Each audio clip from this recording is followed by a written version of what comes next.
Bukhari dengan sanadnya meriwayatkan daripada Ibnu Abbas, katanya muka surat 96, sesungguhnya Rasulullah sallallahu alaihi wasallam adalah orang yang paling pemurah. Sifat pemurah baginda sallallahu alaihi wasallam itu lebih ketara lagi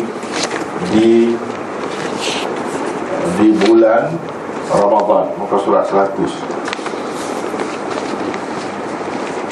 Ketika Jibril menemuinya, Jibril menemui baginda sallallahu alaihi wasallam pada setiap malam di bulan Ramadan.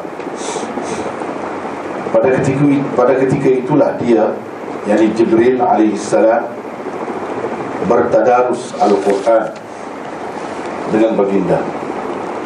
Maka Rasulullah sallallahu alaihi wasallam menjadi lebih pemurah lagi, yakni dalam memberi kebaikan kepada manusia daripada angin yang dilepaskan, yakni untuk membawa mendung ke serata tempat di muka bumi ini. Jadi itulah hadisnya dan terjemahannya. Kita telah bincangkan yang lain-lain sebelum ini, sehingga ke nota 63.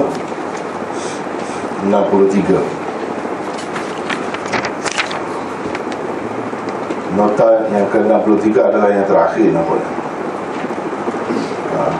Jadi Rasulullah sallallahu alaihi wasallam menjadi lebih pemurah lagi daripada bulan Ramadan itu, daripada bulan-bulan lain.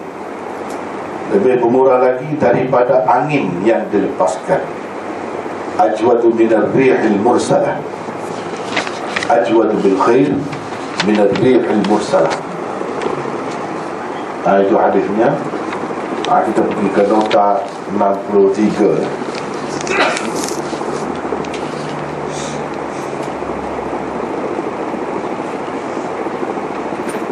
Nota 63, muka surat 102. Salah satu nikmat Allah yang amat besar untuk manusia adalah angin. Selain daripada ia sendiri merupakan nikmat, ia juga membawa nikmat-nikmat yang lain. Tanpa angin, udara atau oksigen, sudah tentu kita tidak akan dapat meneruskan kehidupan ini lagi. Berapa banyak benih tumbuh-tumbuhan yang dipindahkan dari satu kawasan ke satu kawasan yang lain dengan perantaraan angin. Ia juga membawa awan dari satu tempat ke satu tempat yang lain.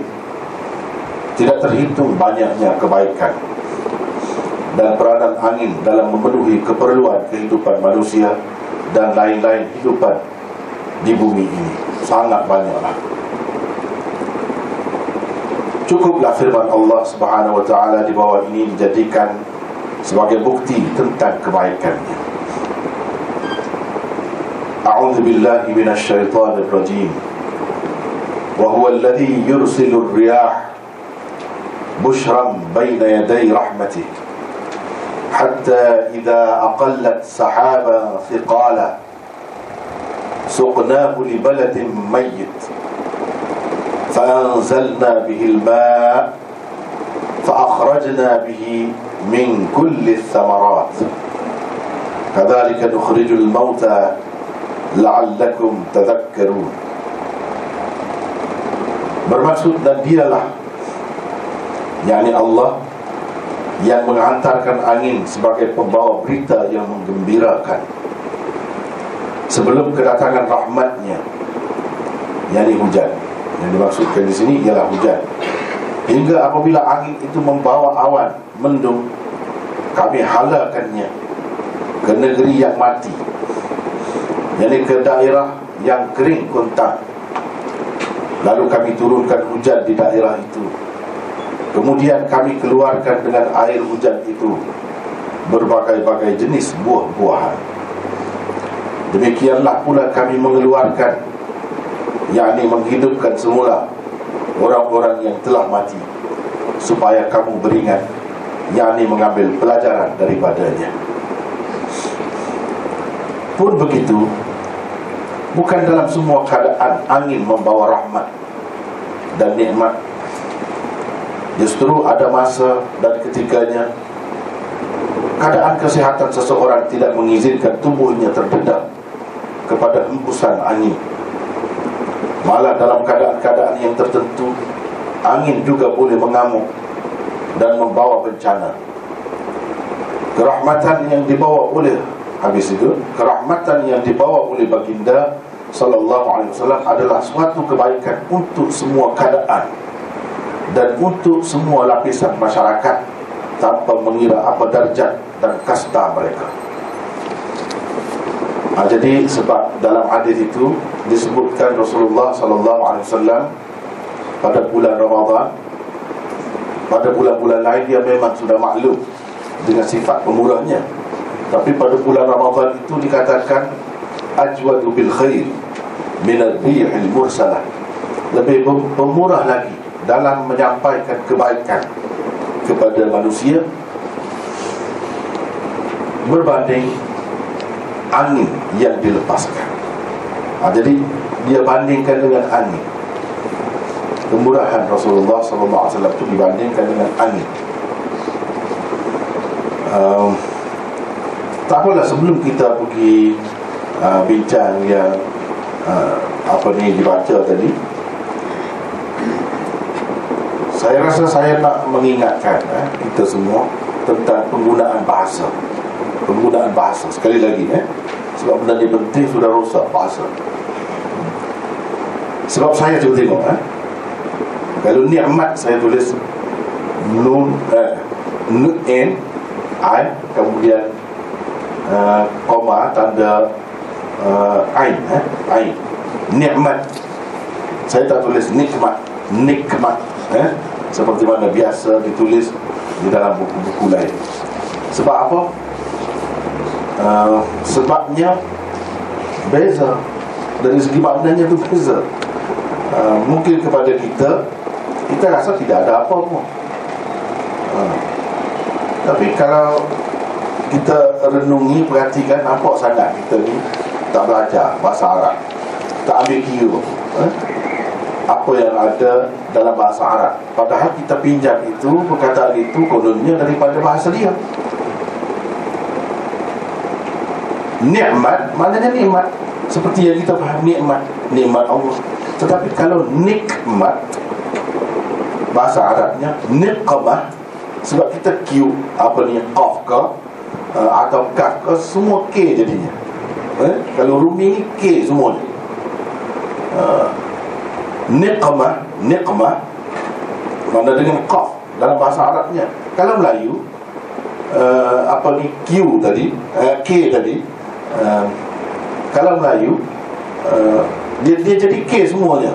Qaf ke ataupun kaf ke, dia semua dia jadi K. Jadi nikmat pun boleh, nikmat pun boleh, makna dia bala, bencana. Tak baiklah, tak sesuai dengan makna asal dia. Sedangkan kita nak yang baik, tiba-tiba balik ke bahasa Melayu jadi tidak baik. Nikmat jadi bala pula. Walaupun kita kata Allah SWT tu memang tahu, semua dia tahu kita maksud kita minta nikmatmu, maksudnya takkanlah minta bala dia. Allah SWT tahu, tetapi kita perlu mengambil kira benda-benda ni. Kadang-kadang Allah SWT berdasarkan setengah-setengah hadis, dia bagi mengikut apa yang kita minta. Kenapa kamu jahil? Sepatutnya tidak begitu. Jadi apa yang keluar dari mulut kita, itu kadang-kadang dia bagi. Jadi kita kena ingat juga, dia sebaiknya kita gunalah nikmat. Apa salahnya?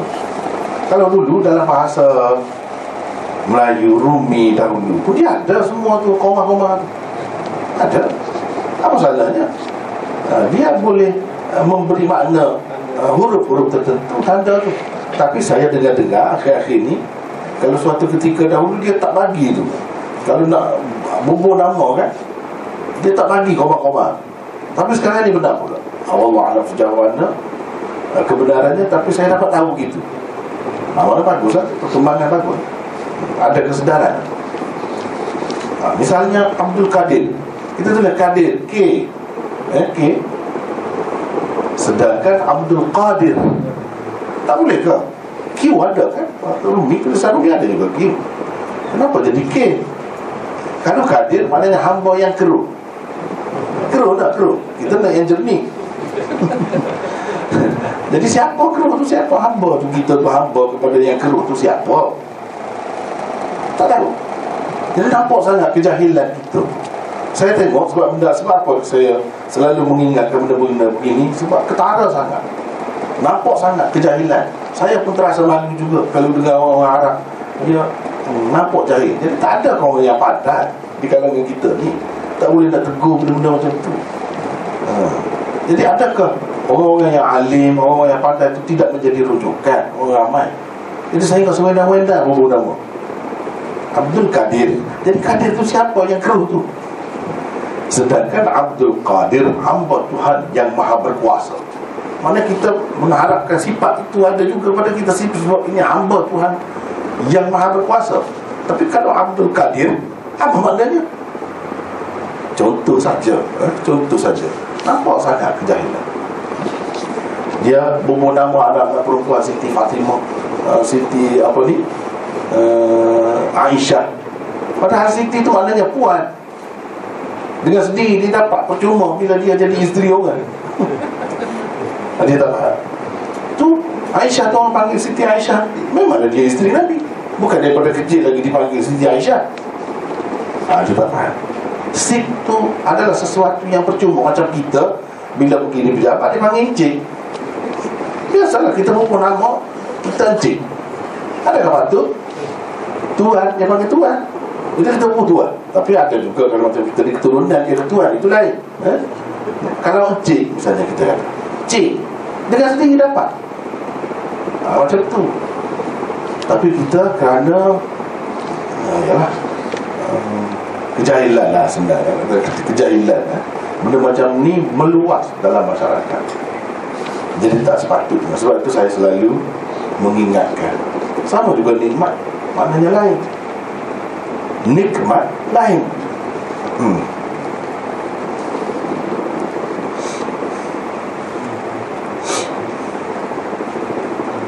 Tak apa, kita pergi sini. Nikmat Allah yang sangat besar, antaranya ialah apa? Angin. Jadi disebut angin yang membawa kebaikan. Kebaikan tu banyaklah, seperti yang kita belajar dalam sains, apa semua tu. Memang banyak sangat angin itu. Antaranya yang saya sebutkan di sini, tumbuh-tumbuhan daripada satu tempat angin bawa pergi benih itu ke tempat lain. Angin lah, peranan angin bawa.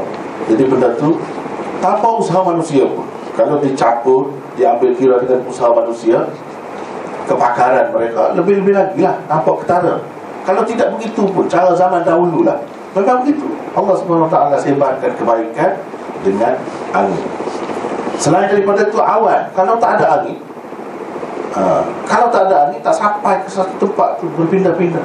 Dengan hikmat Allah SWT nak bagi sebanyak mana hujan di situ, bawa pergi. Itu di luar daripada perhitungan kita, pengetahuan kita, kita tak faham.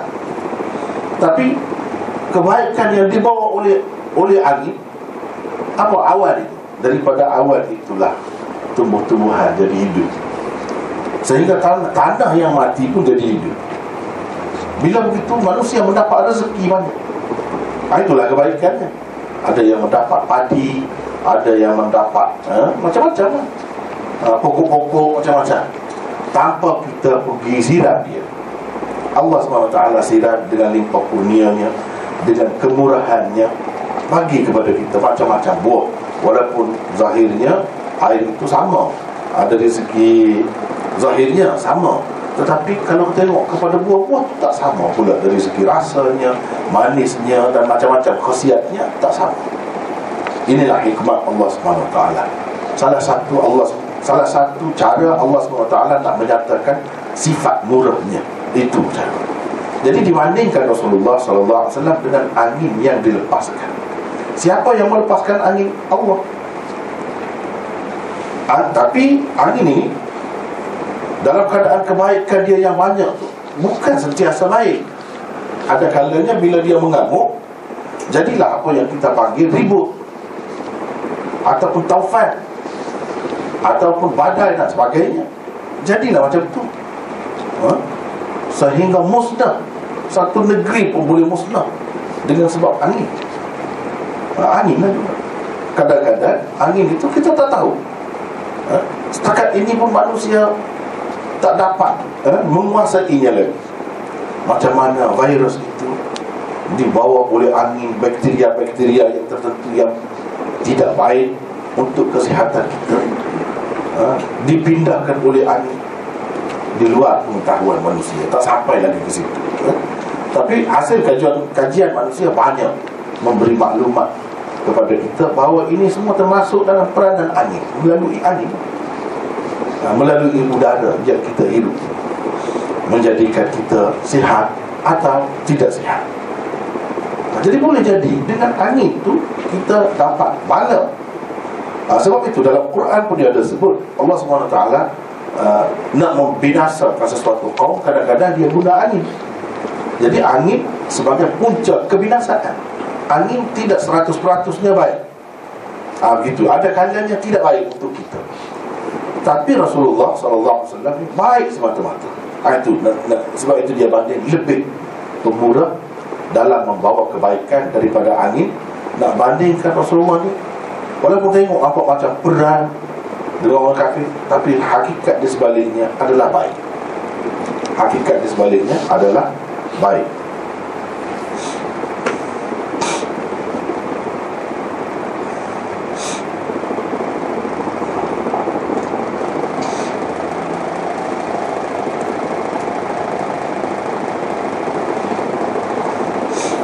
Tapi kalau kita perhatikan dalam Quran disebut, ialah Tuhan yang melepaskan angin sebagai berita gembira sebelum datang rahmatnya.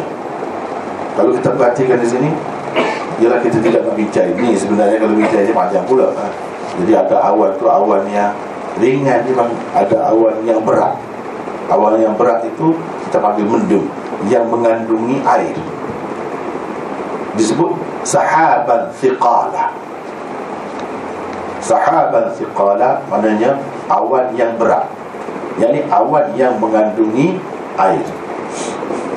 Tapi kalau dalam Quran dia sebut apa sekalipun, dia mesti ada kaitan dengan akidah. Dia tidak lepas begitu saja, cerita begitu saja, nak dapat pengetahuan dari segi sainsnya saja, bukan begitu. Tetapi dia mesti ada akidah. Apa akidah? Kadzalika nukhrijul mauta la'allakum tadhakkarun. Demikianlah kami keluarkan orang-orang mati, mudah-mudahan kamu beringat, mudah-mudahan kamu mengambil pengajaran. Orang mati dalam tanah, biasanya umumnya dalam tanah lah. Kalau tidak dalam tanah pun dia akan masuk ke bawah juga lah. Kalau jadi abu pun, kalau kita kata dalam setengah-setengah masyarakat, setengah-setengah agama tu dia pakai bakar, dia akan mendap juga ke bawah, ke tanah juga pergi. Jadi agama Islam mengajarkan ada kebangkitan, hari bangkit, ada hari hasyar, perhimpunan manusia. Macam mana manusia yang sudah jadi debu, yang sudah tak boleh nak sebut di mana dia, setelah mati pun hancur lebur, macam mana dia boleh bangkit? Itulah kemuskilan orang kafir. Allah SWT buat banding, macam mana negeri yang mati, yang tak tumbuh apa-apa, bila hujan mari dia boleh tumbuh. Benih-benih itu ada dalam tu, tapi dia tidak segar. Bila turun hujan dia tumbuh, cambuh naik. Begitulah juga dengan kuasa Allah, manusia yang mati bagaimanapun keadaan dia, dia boleh bangkit semula dan akan nyata, melata di atas muka bumi pula, sebagaimana sebelum dia mati. Itu akidah akhirat, percaya kepada akhirat, percaya kepada hari kebangkitan, dia tanam itu. Jadi nak fikir macam mana? Tengok apa ni, air hujan, tengok tanah yang mati itu, bagaimana dia menumbuhkan begitu banyak tanaman-tanaman dalam berbagai-bagai bentuk, rupa dan namanya.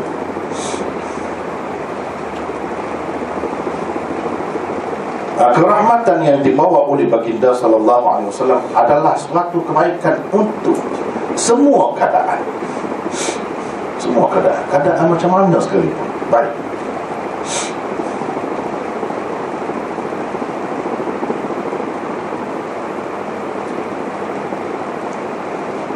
Dan untuk semua lapisan masyarakat. Jadi agama Islam yang dibawa oleh Nabi sallallahu alaihi wasallam ni baik untuk semua. Setengah-setengah agama tu kan, kalau kita tengok, nampak ini baik untuk orang kaya saja. Agama tu, ajaran tu, walaupun dia tak kata, tapi hakikatnya lah. Jadi masa itu ambil kira lagi sampai mati pun ada bezanya kaya dengan miskin. Tapi kalau agama Islam tidak begitu. Misalnya kalau orang kafir nak mati tu berapa banyak dah habis belanja. Jadi masih lagi ada perkiraan kaya miskin. Beli tanah lah, kubur untuk kubur lah, macam-macam cara. Ini semua menyusahkan. Jadi kita nampak kalau macam tu sampai mati pun orang pandang orang kaya ni lebih bermakna. Nak banding dengan orang miskin, orang miskin ada apa? Sampai mati pun dia tidak boleh dapat keistimewaan. Tapi berbeza dengan Islam, cuba tengok, sama saja. Kalau ikut Islam yang betul lah, tak kira kalau yang bid'ah tu, tak kira. Itu jadi Taj Mahal tu apa? Kubur lah. Taj Mahal tu nombor satu keajaiban dalam dunia, kubur lah hakikatnya. Kemudian kalau kita pergi ke negeri-negeri Islam yang lain, ke Iran, ke Turki, ke mana-mana, banyak kubur-kubur yang besar-besar macam masjid. Kubur dipanggil mazar, tempat ziarah. Tempat kubur tu tempat ziarah tu, bukan ziarah macam Rasulullah SAW ajar tu, dah rosak dah jadi. Kita tengok bangunan dia buat dengan kuburnya macam masjid, bukan masjid, kubur. Itu tak kira lah yang tu. Itu silap dia. Kalau nak kira yang sebenarnya Nabi SAW ajar, tidak begitu. Dan kalau nak pergi menyembah, bawa dengan susunya, dengan buah apple-nya, buah limaunya, macam-macam bawa. Jadi situ pun ada kira kaya miskin. Jadi kalau orang miskin dia boleh bawa apa persembahan untuk berhala tu. Jadi kira-kiranya berhala tu kurang suka lah macam mana. Sebab apa? Tak ada bawa apa pun kepada dia, tak ada buah tangan, kata. Cuba kita perhati, dengan ada pasal coloknya, macam-macam, semua belanja. Tapi kalau dalam Islam tak ada semua. Berhala tu makin besar, makin comel, makin cantik, makin mahal. Jadi tak sama orang kaya dengan orang miskin, tak sama. Orang miskin yang hudur saja, yang murah. Jadi Tuhan tu macam mana? Mana lebih Tuhan yang hebat, yang cantik dengan Tuhan yang hudur? Sebab itu kalau orang kafir, kalau guna akidah Tuhan, dia lemah sebenarnya. Dia lemah. Tapi lemah pun begitulah keadaannya. Bila nak menyembah tu pun ada beza. Berbeza dengan kita orang Islam, sama. Siapa pun boleh duduk sah awal. Dan tak ada perlu berhala apa, tak ada. Padahal pun boleh. Bahkan masjid Rasulullah SAW yang asal tu pasir saja, batu-batu kecil gitu ya. Bukan ada kapit pun. Macam kita sekarang tak ada. Sama saja. Tak boleh kita kata yang bersembahyang dalam masjid yang besar, yang indah, yang lengkap dengan kapitnya, dengan ekornya, itu lebih diterima oleh Allah, lebih baik. Tidak. Tak ada jaminan. Cuba kita perhati, semua beza. Dia kalau dalam masyarakat Hindu, sebab saya duduk negeri Hindu, saya tahu. Dia beza. Sapi dia bukan bakar. Suami yang besar-besar tak akan dia tanda. Orang biasa bakar. Tengok, ada beza. Kita mana ada beza? Tak ada, sama tandan gitu. Berapa kaki? Lubang macam tu sama ya. Kalau nak kira banyak sangat agama ni rahmat kepada manusia, agama Islam. Adapun agama yang lain ni ada.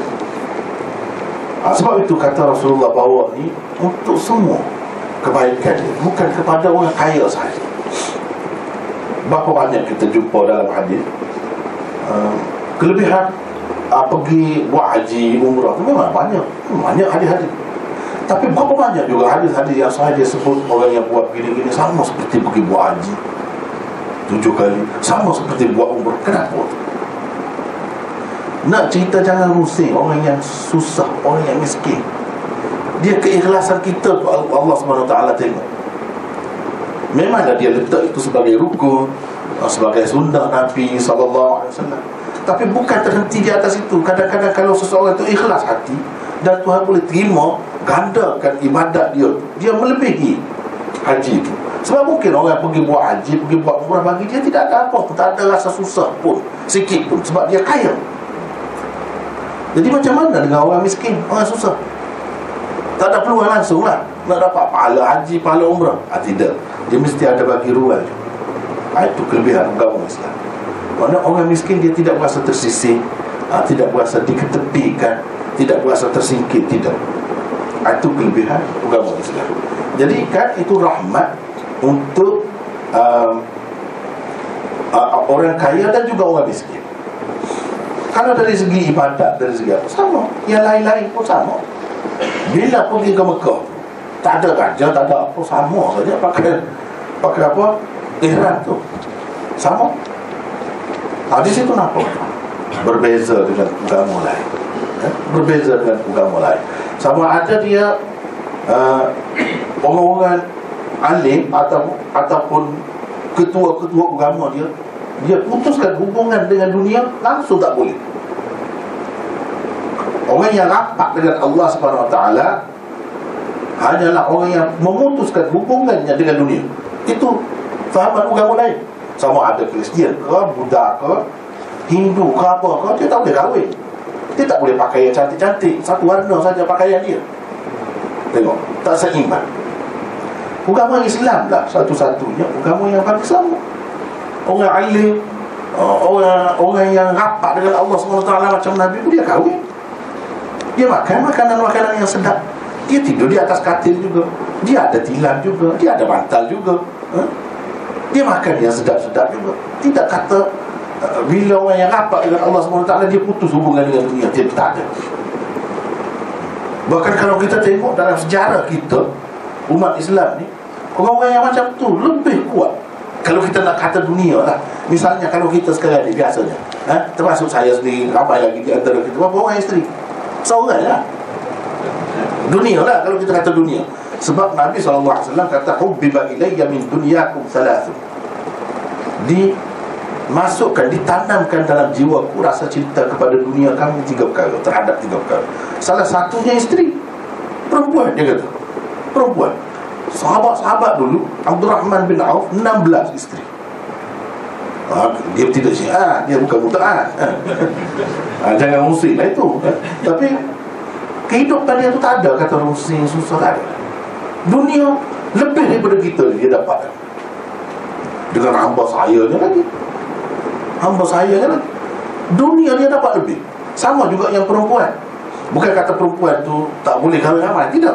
Cuma dalam satu masa tu memanglah tak boleh. Kita tengok sahabat-sahabat dulu, lepas kahwin dengan ini mati, ataupun dia berpisah, dia kahwin dengan yang lain, senang. Itu cara ni. Jadi dunia pun senang. Tak ada kata macam falsafah hidup yang lain dia ajar macam mana. Kalau cinta yang sebenar ni seorang saja. Itu seorang saja. Kalau mati yang itu, kamu tak boleh kahwin lah sampai mati. Itu baru betul cinta kamu kepada dia, sama ada lelaki atau perempuan. Kan gitu. Agama Islam tak ajar. Sebab itu kita cuba tengok isteri-isteri sahabat. Daripada sahabat besar, isteri sahabat besar, dia jadi tunggu ke bawah, dia tak kisah. Bagus, itu cara menghadapi dunia. Nabi SAW pakai air wangi. Dia suka sangat air wangi. Dia kata jangan tolak. Kalau orang bagi benda yang ringan, benda yang baik seperti air wangi, ambillah benda ringan. Dan dia suka pakai air wangi, padahal tubuh dia tu sendiri sudah wangi. Tubuh dia sendiri sudah wangi. Dia pakai pakaian yang bersih. Dunia lah tu. Orang yang paling hampir dengan Allah, paling bertakwa, paling zuhud. Kita zuhud macam tu zuhud. Bukan zuhud tinggal dunia, tidak.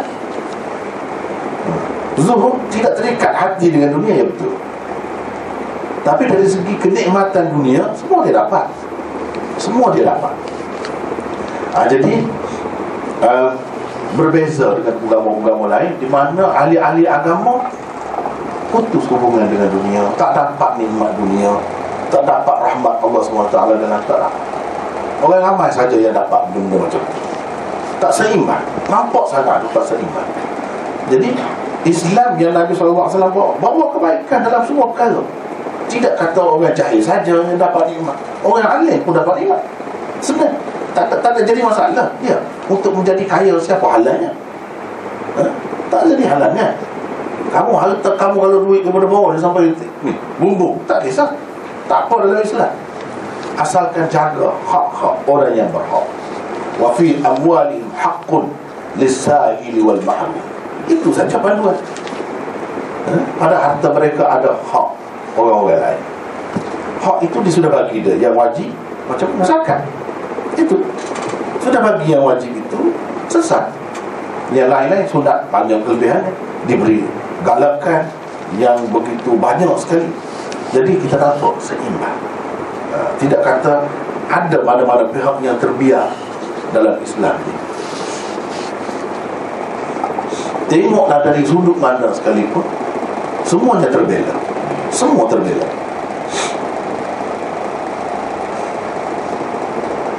Bukan setakat itu saja, kerahmatan yang dibawa oleh baginda turut dikecapi oleh makhluk-makhluk lain di alam hayawan dan tumbuhan. Jika larangan baginda terhadap perbuatan menggentas daun-daun di tanah haram direnung dan dihayati, niscaya perbuatan menggondolkan bukit Ukar dengan sewenang-wenangnya tidak akan mudah berlaku. Begitu juga larangan-larangan baginda terhadap perbuatan-perbuatan menyiksa ternakan, menjadikan binatang sebagai sasaran panahan atau tembakan, sama ada untuk latihan atau permainan. Malah jika terpaksa membunuh haiwan sekalipun, kita diajar agar tetap tidak mengabaikan adab-adab yang dianjurkan oleh syariat. Dan jika hikmah penyembelihan haiwan direnungi, niscaya kita akan dapati ajaran Islamlah satu-satunya ajaran yang menganjurkan belas kasihan, yang tidak hanya dipraktikkan di kalangan sesama insan, bahkan juga di alam flora dan fauna. Benarlah firman Allah Subhanahu wa ta'ala, wa ma arsalnaka illa rahmatan lil alamin. Ya, kita kadang-kadang ini kelemahan umat Islam. Sebab itu saya rasa lama dah saya berfikir daripada muda lagi, daripada awal. Ini kesilapan, salah satu kesilapan, iaitu kita apabila berhadapan dengan agama, kita pakai zahir saja, macam adat biasa, upacara zahir saja. Kita tak fikir pengajaran di sebalik, yang ini hikmat dia tu kita tak dapat pengajaran. Ini kelemahan umat Islam. Dengan sebab itu dia tidak berasa lebih Islam dan tidak berasa istimewa berbanding orang-orang lain. Misalnya kalau pergi haji, apa pergi buat haji? Apa yang membatalkan haji? Apa fardu haji? Itu kalau ada buat kesalahan, apa kafarah, fidyah, itu saja. Di sebalik itu tak fikir. Di sebalik. Sedangkan maksud semua ni, kalau kita perhatikan, Nabi SAW antaranya dalam hadis disebut, la yuqta'u syajaruha wa la yukhtala khalaha wa la yunaffaru sayduha. Apa maksud semua? Mana binatang-binatang buruan tidak boleh diliarkan, tidak boleh dikejar, tidak boleh dibunuh. Pokok tidak boleh ditebang, dan rumput-rumput ataupun pokok-pokok kecil tidak boleh dikentas, dicabut, tak boleh. Kenapa Nabi buat? Bagi arahan ini. Kenapa dia bagi arahan ini? Ada yang dikecualikan, yang memudaratkan macam ular dan sebagainya adalah, tapi secara umumnya yang lain-lain, kalau di tempat lain boleh kita buru, boleh kita sembelih, boleh kita tangkap, boleh kita tembak dan sebagainya, tetapi di situ tak boleh. Kenapa? Ini antara yang tidak diselami, dihayati oleh umat Islam. Sebenarnya berapa banyak amalan-amalan yang kita buat ini, kalau kita tengok dalam sudut yang sempit, nampak macam cara biasa. Tetapi kalau kita tengok lebih jauh, nampak pengajarannya sangat besar maknanya dalam kehidupan bermasyarakat, dalam kehidupan bernegara dan sebagainya. Misalnya di tanah haram, dia panggil tanah haram. Apa makna tanah haram? Di tempat itu kita tak boleh buat ini ada peraturannya. Tidak boleh semena-mena seperti di tempat lain. Apa yang dikehendaki daripada kita sebenarnya ialah membawa terus adat ataupun kebiasaan yang tertanam dalam masa beberapa ketika itu ke tempat lain, kalau boleh. Dan jika perlu ada kawalan-kawalan seperti itu. Misalnya kita tengok di tempat kita atau tempat-tempat lain pun dia ada binatang-binatang, apa dia panggil, yang dilindungi. Binatang-binatang yang dilindungi. Kalau kita buru, kalau kita tembak, kita tangkap, itu satu kesalahan, boleh didenda sekian-sekian banyak. Salah tak? Apa dari segi hukum agama? Adakah kerajaan bertindak begitu semena-mena? Tak boleh bertindak begitu? Boleh. Itulah yang sepatutnya kena buat. Dan kalau burung ataupun macam setengah-setengah binatang macam panda, hanya ada beberapa ekor saja lagi. Kalau yang itu tidak dijaga, kerana kerakusan manusia nak dapatkan bulunya dan sebagainya, kulitnya, habis pupus. Yang di laut pun dengan peralatan dan kemudahan yang ada pada manusia di zaman moden ini, yang dalam hutan pun akan pupus, yang dalam laut pun boleh pupus kalau dibiarkan begitu saja. Dengan sebab itu perlu ada kawalan. Kawalan itu sudah diajar kepada kita semasa di Mekah sebenarnya. Benda ni tak boleh, benda ni tak boleh. Sebab kalau pupus, macam mana nak ada benihnya? Macam mana nak membiak berkembang? Bakar dia tu. Apa lagi tanah dia tu tanah pada pasir. Perlu kepada pokok-pokok untuk oksigen, untuk berteduh dan sebagainya. Jadi dengan cara biarkan tak boleh, dia akan banyak tersebar dalam masa yang singkat, dalam masa yang cepat, dan berguna untuk kehidupan manusia. Itu sudah ada dalam ajaran, tapi kita tidak bawa ke rumah. Kita setakat pergi ke sana dan bertemu semua bangsa ke sana. Bertemu untuk apa? Bertemu saja, tengok muka dia, kita tengok muka dia, dia tengok muka kita, itu saja, senyum paling tinggi. Macam mana nak bincang dan kita tak tahu bahasa? Lingua franca kita apa? Bahasa Arab tak tahu. Kalau ada pun bahasa Inggeris, baguslah, tak apalah. Maksud sebenarnya nak suruh bincang apa masalah kamu di negeri kamu, apa boleh kita bantu, apa boleh kita tolong. Itu satu persidangan muktamar agung umat Islam setiap tahun bertemu atas nama agama, atas nama ibadat. Tak boleh tak pergi kalau orang yang mampu. Maksud mampu, orang yang mampu, orang yang kaya, orang yang senang, dia boleh buat sesuatu. Itu bukan orang miskin. Dia boleh buat sesuatu sebab dia boleh pergi ke Mekah. Tapi tak ada apa-apa, balik.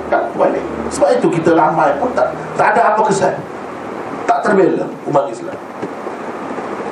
Ya, semula binatang-binatang kurban itu semula banyak, habis melempar rumah. Tak terfikir pun kita umat Islam yang kemuluran di mana? Ethiopia, di Sudan, di mana-mana yang kemuluran. Tak bolehkah kalau kita packing, kita buat dalam tin seperti orang meniaga dan hantar ke mana-mana? Di situ umat Islam akan merasa terbela.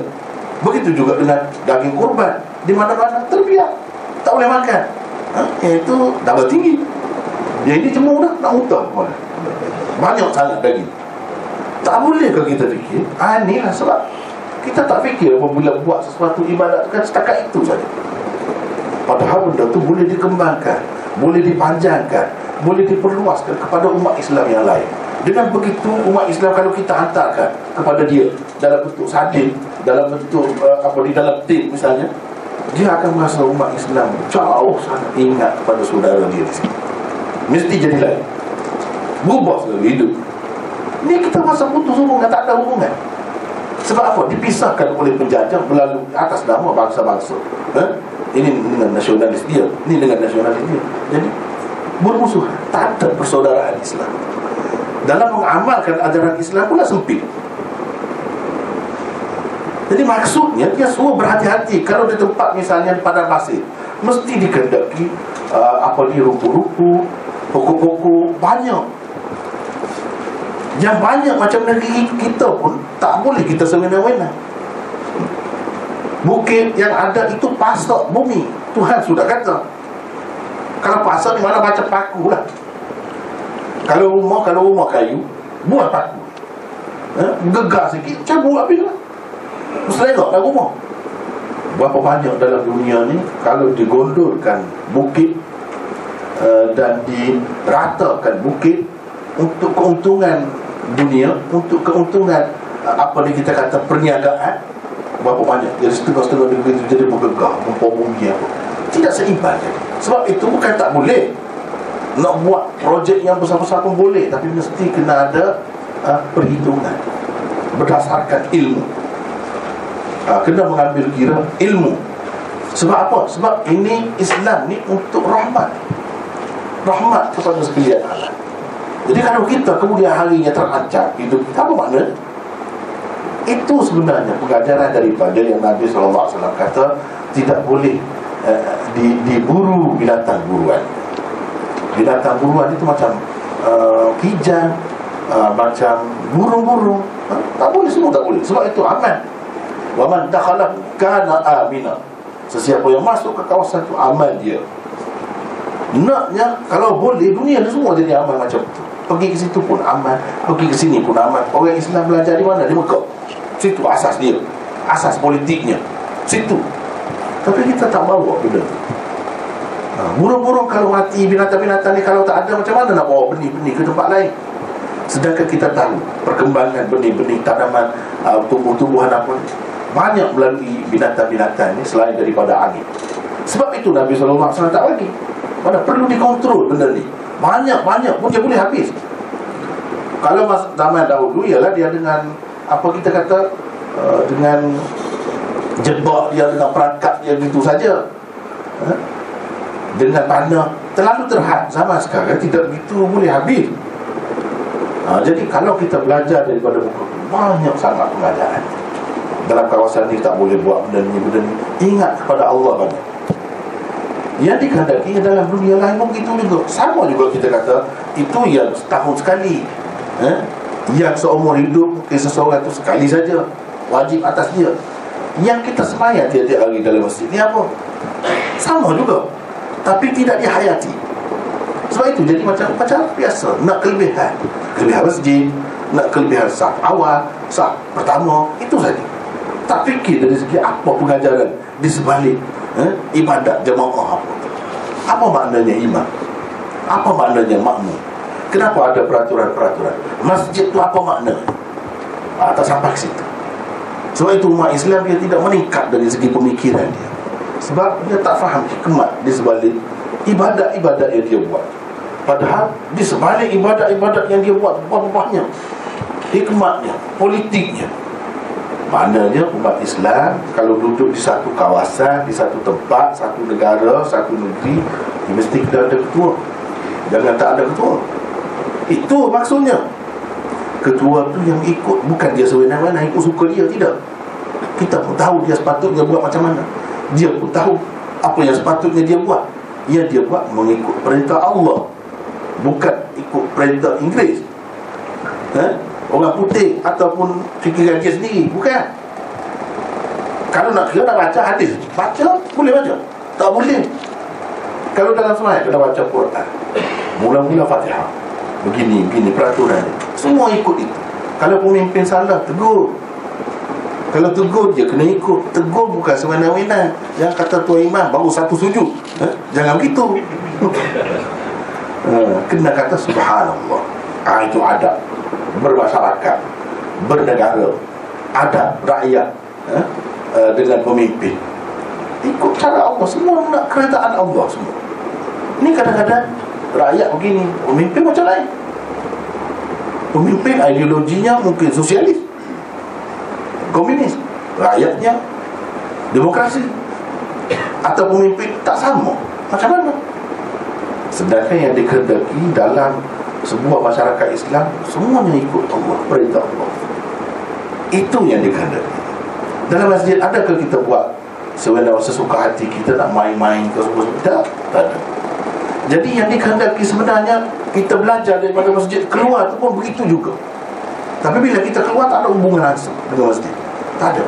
Di luar lain, politiknya lain, dalam masjid lain. Di luar buat apa saja, judi apa saja, masjid tak. Sedangkan Nabi SAW ada bersabda, kita baca dalam hadis Bukhari, wa ju'ilat liyal ardu masjidan wa tahura. Bumi ini semua sekali dijadikan untukku dan umatku sebagai masjid. Apa makna dia kata? Masjid yang kita maklumnya yang inilah, dengan niat masjid itu. Tapi dia kata semua masjid. Apa makna? Dia nak jadikan semua ni kalau boleh macam masjid. Itu maksudnya. Dan kalau masjid tempat lain pun kita kena sepatutnya kena jagalah. Tapi oleh kerana kalau jaga betul-betul macam masjid ini, jadi susahlah hidup kita.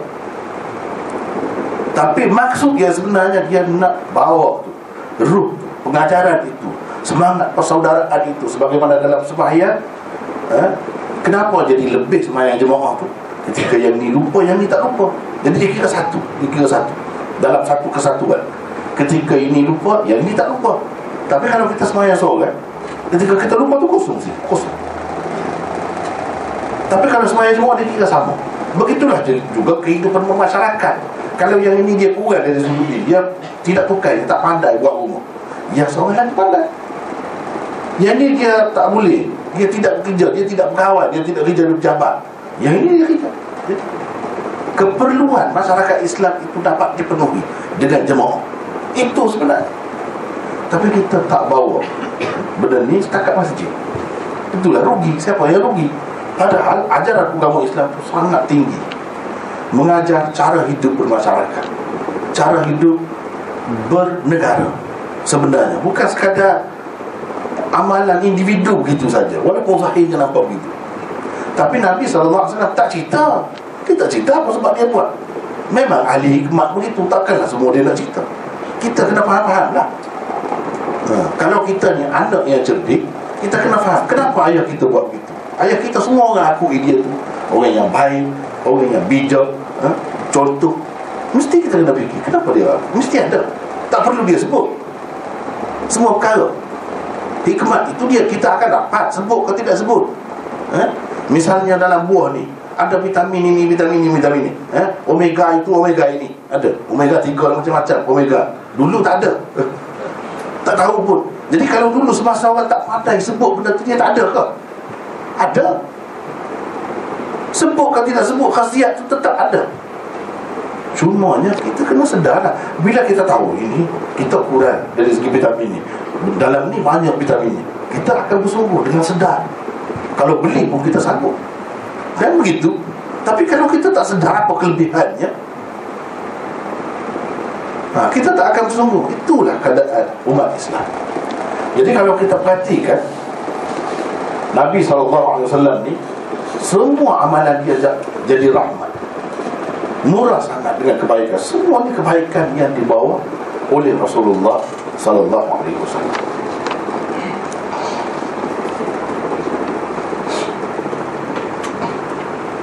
Begitu juga larangan-larangan baginda terhadap perbuatan-perbuatan menyeksa ternakan, menjadikan binatang sebagai sasaran panahan atau tembakan, sama ada untuk latihan atau permainan. Nabi SAW ada sebut, la tattakhidhu syai'an fihi ruh gharadan, dalam riwayat Muslim. Jangan kamu jadikan sesuatu yang mempunyai ruh, yang ada nyawa sebagai sasaran kamu. Maksudnya untuk bermain, kamu untuk berlatih, kalau kita nak tembak, untuk pak tu binatang, kita letak ayam ataupun burung, tak boleh. Sudah ada larangan daripada Nabi SAW. Jadi ini rahmat untuk binatang, rahmat untuk binatang, kebaikan yang Rasulullah SAW bawa untuk binatang. Binatang tak boleh. Saya pernah ingat lagi, sampai sekarang ni ingat lagi, masa saya budak-budak dulu duduk di Deoban, India.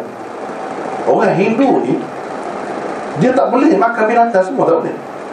Yelah, Hindu tu banyak-banyak pecahan pula kan. Yang umumnya Hindu Mahatma Gandhi tu, Indira Gandhi tu tak makan. Semua yang bernyawa dia tak makan.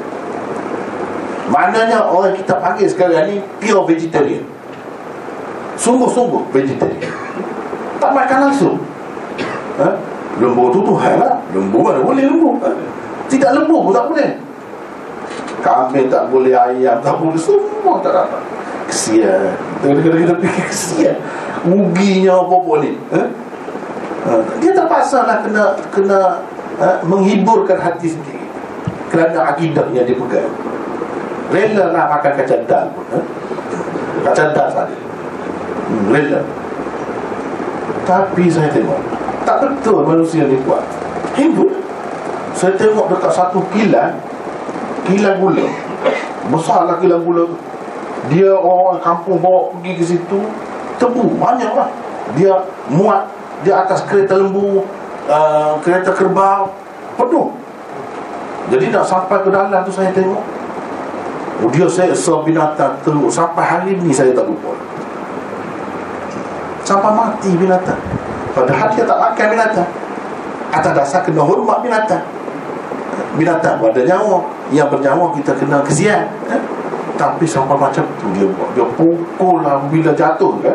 Ni sudah jadi berselup. Kalau hujan jadi tanah tu jadi berselup. Jadi kerbau yang bawa kereta dia tu kan, rebah, jatuh.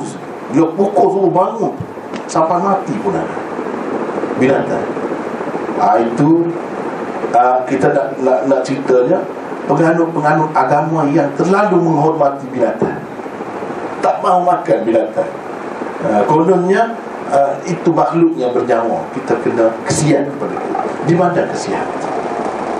Kita orang Islam tak buat macam tu. Walaupun kita sembelih lembu, walaupun kita sembelih kerbau, tak ada buat dia. Dia buat biasa.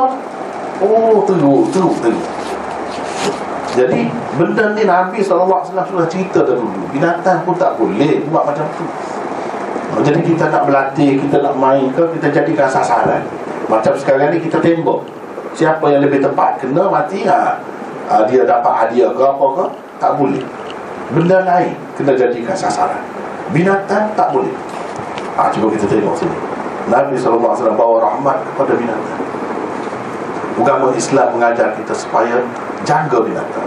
Soal makan itu cerita lain. Kalau nak makan, buat cara nak makan. Dan kalau tak makan, apa akibatnya? Susah juga dia. Itu kadang-kadang saya duduk sana, saya ketawa sendiri, lucu. Macam mana jadi kebodohan? Kita tengok burung-burung besar, macam-macam jenis burung, tapi dia tak makan. Kerana agama kadang-kadang teruk. Itulah Karl Marx kata, betul lah, candu rakyat. Agama ni candu rakyat. Sungguh kalau macam tu, dia jadi tak apa kerana agama. Jadi kebuluran satu. Jadi kebuluran tak sepatutnya berlaku. Kemudian yang lain-lain lagi, banyak lagi berkenaan dengan binatang-binatang ni. Dia pun susah hati juga. Sebab apa? Pokok dia banyak, pokok-pokok tanaman ini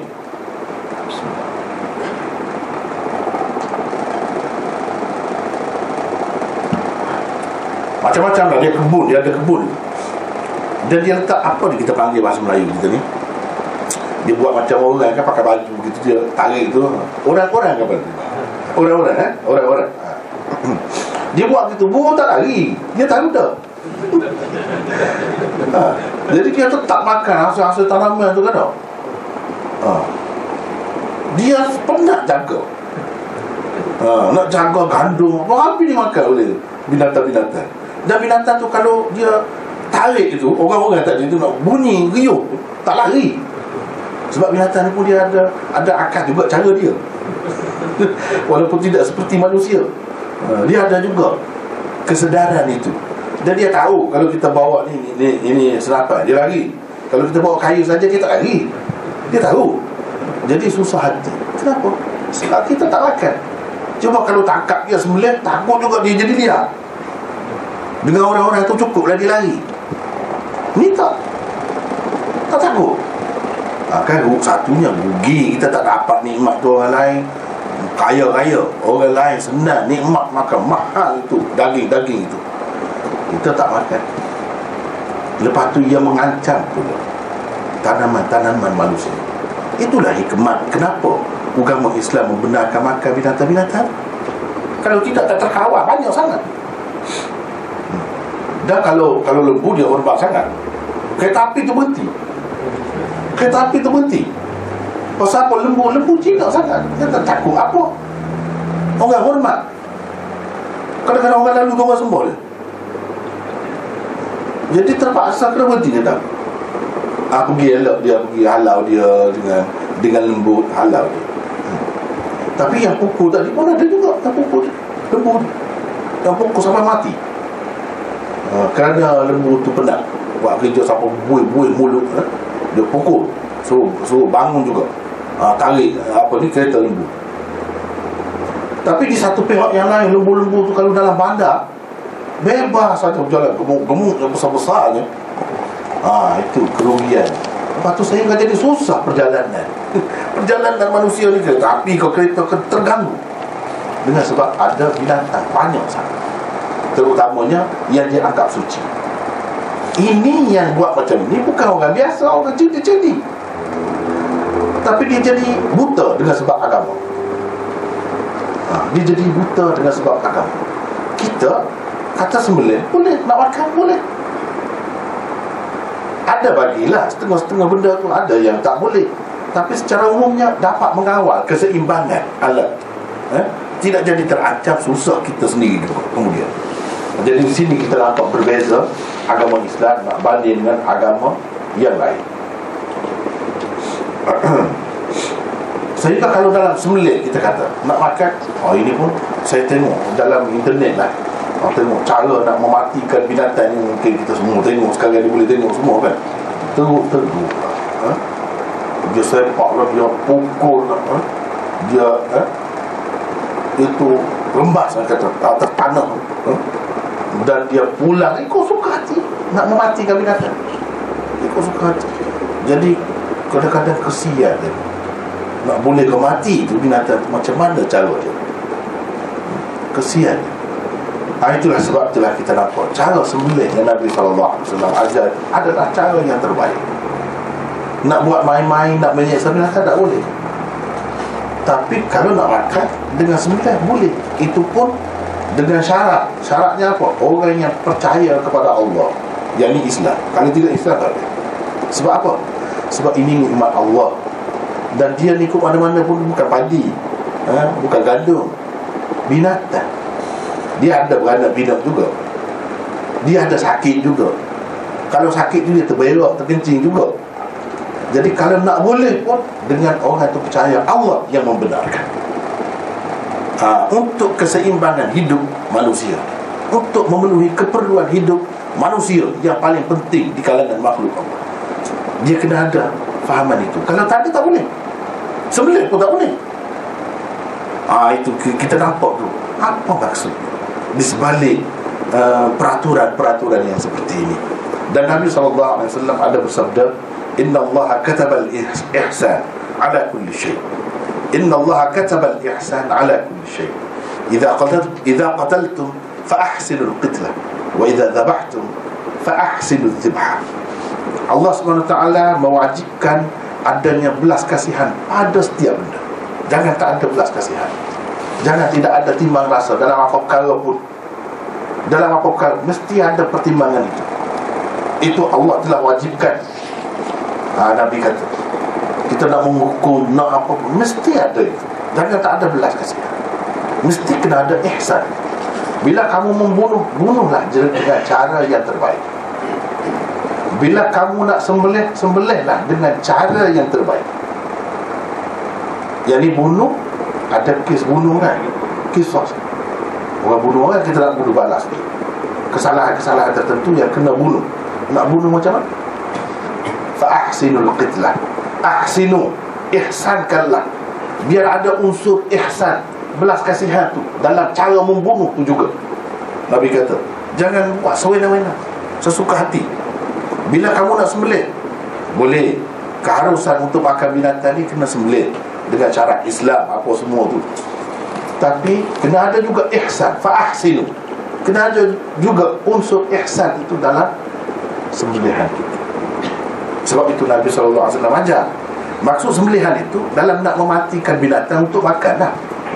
Macam-macam cara, dengan cara cekik lah, dengan cara pulas leher dia lah, dengan macam-macam cara. Dia hempak ke bumi, ke dinding, boleh semua. Ataupun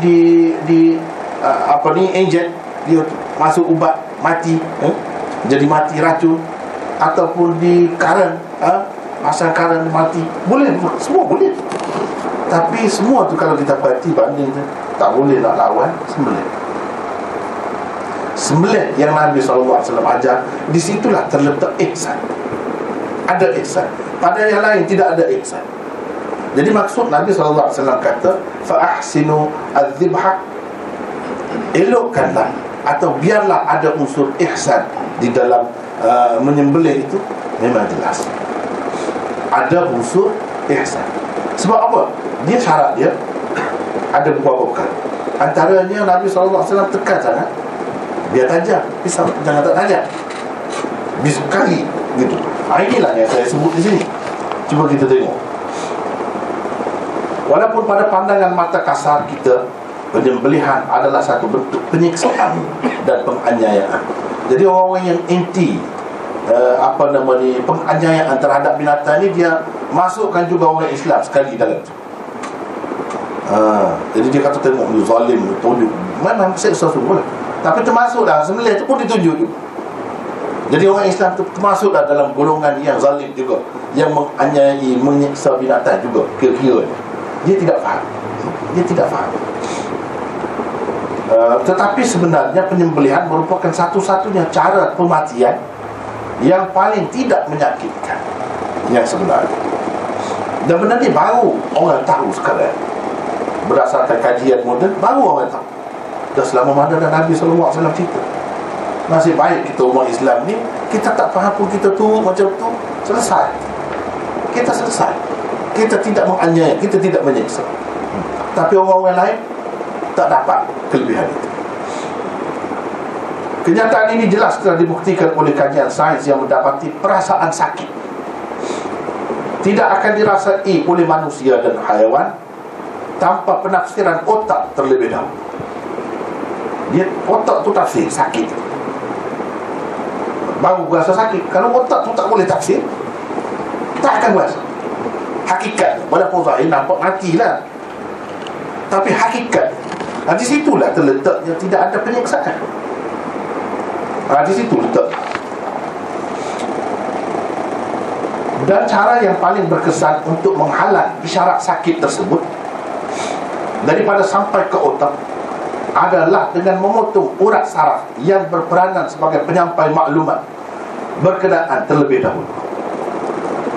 Itulah sebabnya kita dapati orang yang koma, pengsan dan sebagainya, dia tak ada rasa.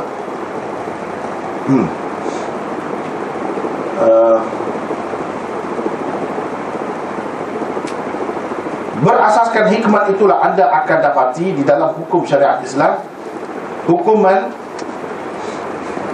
bunuh menurut setengah ulama hanya boleh dijalankan dengan menggunakan kaedah memancung kepala sahaja. Sebab apa? Bila pancung kan diputus dulu, tak ada isyarat. Nak rasa sakit ada. Tapi kenapa dia buat begitu? Dari segi kesan yang menakutkan orang yang hidup memang besar.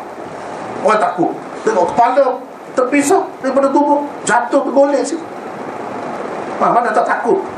Dah darah pancut naik ke atas, tak takut? Takut.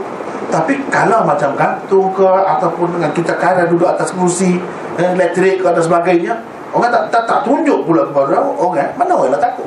Penjenayah tak takut. Dan dia merasa mudahnya mati, tak ada apa zahir. Pada hakikatnya bila tak putus urat saraf ni yang menghubungkan bawah semua tubuh dengan otak, seksa sangat.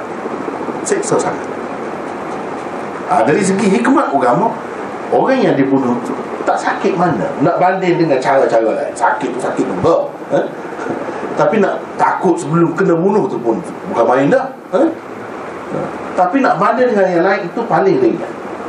Nak banding dengan yang lain. Dan kesan kepada orang yang hidup penjenayah sangat besar.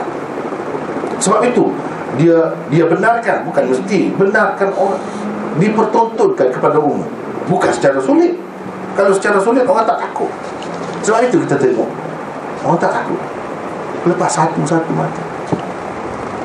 Sebab itu dalam mazhab Hanafi dia pakai satu hadis, la qawada illa bisayf.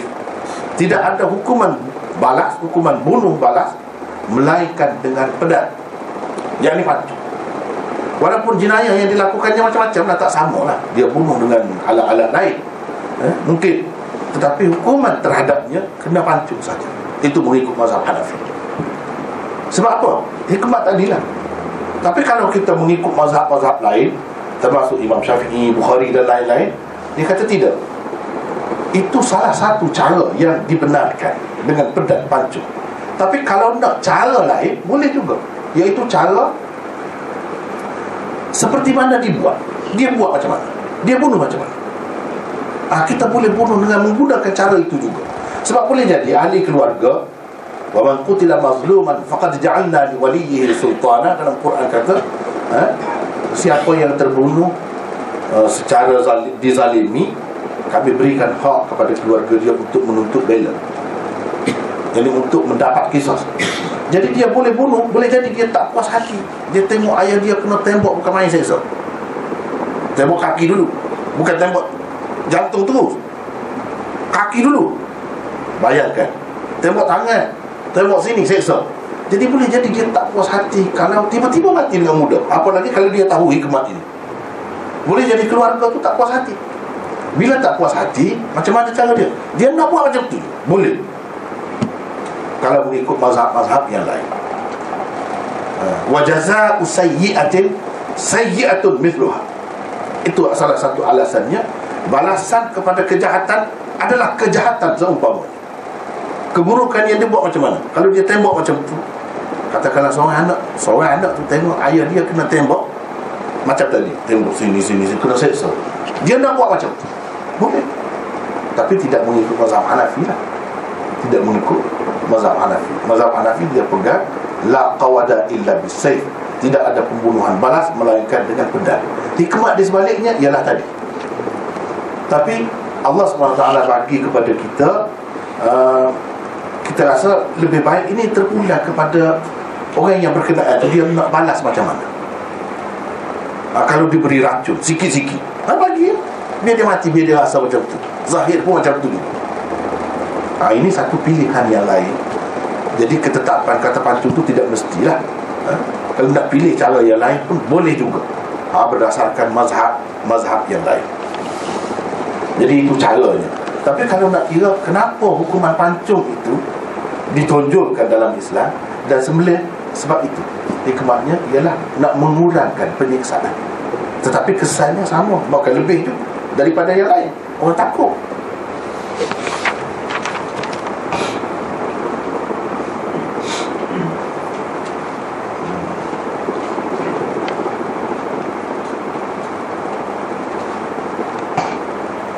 Habis itu, walau bagaimanapun hikmah ini hanya akan berkesan sepenuhnya jika proses pelaksanaannya dipertontonkan. Kemurahan habis di situ, kemurahan dan rahmat yang dibawa oleh Rasulullah SAW bukan sahaja muka surat 103 tu dikecapi oleh haiwan, tumbuh-tumbuhan dan orang-orang Islam sahaja. Ia bahkan merata dan menyeluruh sehingga kepada orang-orang kafir sekalipun. Hal ini telah digambarkan oleh Al-Quran yang menceritakan bagaimana keadaan orang-orang kafir pada masa itu, pada masa Nabi SAW diutuskan itu. Mereka berdoa supaya orang-orang Islam datang menyerang negara mereka. Dengan itu akan terselamatlah mereka daripada cengkaman pemerintah yang zalim. Allah Subhanahu wa taala berfirman, "Wa ma lakum la tuqatiluna fi sabilillah wal mustad'afina min ar-rijali wan nisa'i wal wildan alladhina yaquluna rabbana akhrijna min hadhihi al-qaryati adh-dhalimi ahluha waj'al lana min ladunka waliyya waj'al lana min ladunka nasira." Bermaksud, mengapa kamu tidak mahu berperang di jalan Allah dan membela orang-orang yang lemah, baik laki-laki, wanita-wanita maupun anak-anak yang semuanya berdoa, "Ya Tuhan kami, keluarkanlah kami dari negeri ini." Ini Mekah asalnya, kemudian meluas lagi ke negeri-negeri lain yang zalim penduduknya, dan berilah kepada kami pelindung dari sisimu, dan berilah kepada kami penolong dari sisi. Itu hakikatnya, dengan cara masing-masing berdoa, setakat yang diketahui, doa mengadu kepada Allah Subhanahu Wa Taala. Mereka kalau boleh dilepaskan daripada kezaliman pemerintahan negara masing-masing itu.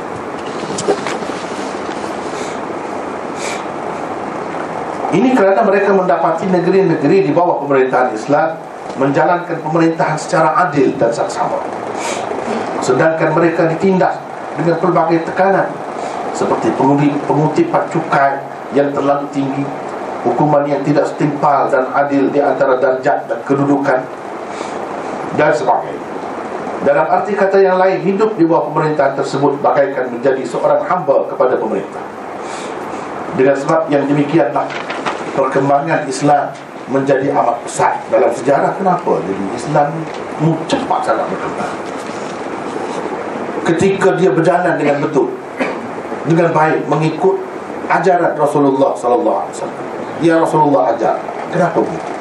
Sebab dia semua tahu kita selamat kalau orang Islam pergi perserang pun negeri itu, orang perempuan, orang tua, kanak-kanak, sami-sami tidak dibunuh. Nabi larang. Ada hadis Nabi larang. Jadi kenapa kita nak takut? Orang yang nak lawan dia sajalah yang dia bunuh. Nak lawan tu, kita nak sekarang ni nak menyelamatkan orang berapa ramai. Takkan nak jaga segelintir pemerintah yang zalim tu?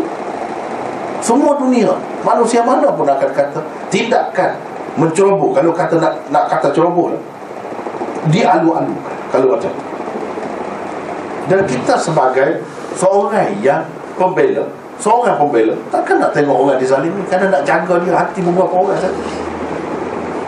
Jadi kalau dia nak sekat, nak halang kita ceroboh lah, kita rempuh lah dia tu.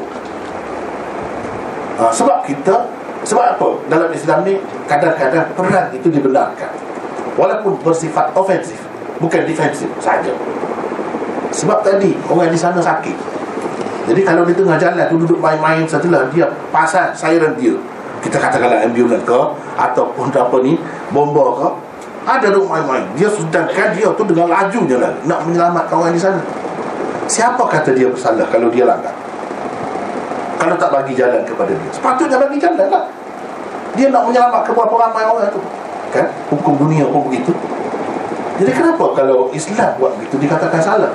Sebenarnya orang tak tahu hakikat masyarakat pada masa itu. Dia hanya baca cerita dari jauh-jauh saja. Kalau tengok daripada dekat Islam, dia akan nampak ini rahmat. Rahmat kepada majoriti. Mungkin jadi bala lah, jadi bencana, kesusahan, menjatuhkan raja-raja misalnya, atau pemerintah yang itu berapa keras sangat. Dalam keadaan itu, dunia mana pun akan kata kita sepatutnya diberi jalan untuk menyelamatkan.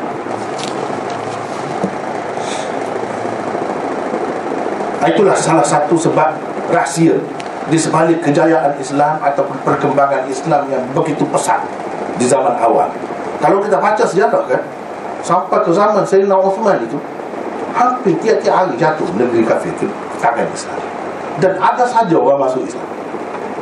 Ada saja yang masuk Islam. Kemudian selepas itu berapa lama? Itulah kesan pemerintahan ataupun masyarakat Islam di zaman awal. Orang-orang kafir tidak pernah dipaksa menukar agama mereka dan sebagainya. Maka dikekalkan. Dia tak mahu Islam, tak apa, tapi dia kena duduk di bawah pemerintahan Islam. Sebab inilah yang menjamin keselamatan dan kesejahteraan manusia. Seperti mana macam kita sekarang ni, kenapa kita pakai undang-undang Inggeris? Padahal Inggeris tidak ada di sini. Berapa orang saja Inggeris, tapi semua boleh terima kan? Hindu boleh terima, Buddha boleh terima, bangsa India boleh terima, bangsa semua bangsa boleh terima. Kenapa? Sebab kita rasa peraturan itu yang terbaik dan diterima. Kalau Islam diperkenalkan dengan baik, tak ada manusia yang akan tolak Islam. Dia akan nak Islam. Jadi apa salahnya? Terutamanya orang Islam ramai di negeri kita, dan orang yang percaya kepada Islam sepenuh hati, kewajipan melaksanakan pemerintahan dan sebagainya sama seperti sembahyang. Kewajipan. Nak takut apa daripada dia? Dia takut kepada Allah. Dia ada perhitungan akhirat. Sepatutnya ini lebih diyakini lagi sebenarnya. Sistem ini lebih diyakini lagi daripada sistem-sistem lain. Kalau sistem lain dia semata-mata yang sahih saja. Dari segi keyakinan, kepercayaan, takut kepada Tuhan, takut kepada pembalasan akhirat, mana ada. Sepatutnya lebih daripada yang lain sebenarnya.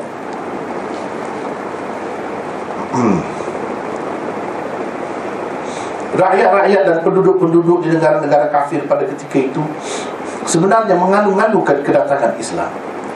Sejarah telah menjadi saksi, dan kemudiannya mendedahkan bahawa ada di antara kerajaan-kerajaan pada masa itu terpaksa merantai kaki-kaki prajurit mereka yang enggan berperang dengan orang-orang Islam.